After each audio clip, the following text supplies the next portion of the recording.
Bonsoir à tous.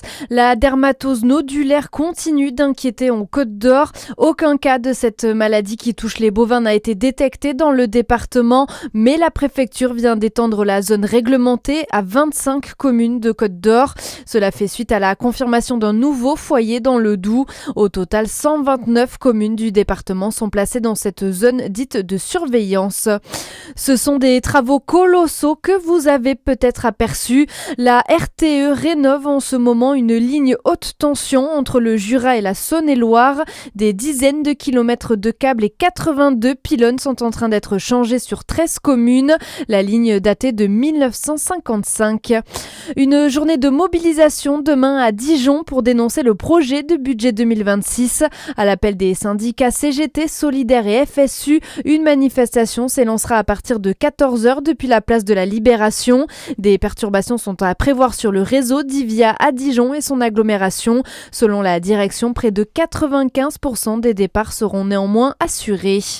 Les suites du procès Péchier à Besançon. L'anesthésiste soupçonné d'avoir empoisonné 30 personnes, dont 12 mortellement. Aujourd'hui, sa famille s'est exprimée à la barre, notamment ses parents, son frère, sa fille et son ex-épouse. Tous l'ont soutenu, dénonçant un procès inéquitable. Cet homme est innocent et je serai avec lui jusqu'au bout, a notamment déclaré son frère.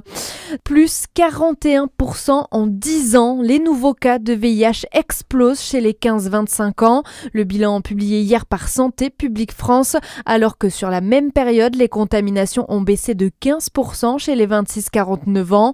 Un défaut de prévention selon le directeur innovation et programme de l'association AIDS, David Michels. Vous savez qu'il y a en ce moment un contexte idéologique qui change. L'éducation à la sexualité est largement remise en cause. C'est contre ça qu'il faut se battre parce que ça passe aussi par ça. Par ailleurs, on doit encore diversifier les canaux d'information, la manière dont on leur parle. Je pense qu'aucun des acteurs n'a encore trouvé la martingale pour les toucher au plus proche. Les jeunes ne sont pas différents des générations qui les ont précédés. Donc les générations qui les ont précédés ont adopté progressivement les comportements de prévention. Donc si on n'y arrive pas encore, c'est sûrement qu'on ne fait pas suffisamment.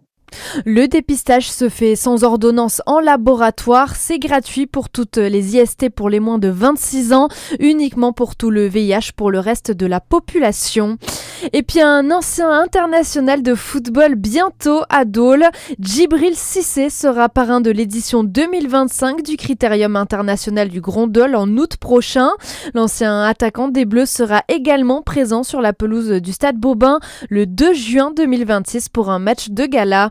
Voilà pour l'actualité, à suivre votre météo sur Fréquence Plus.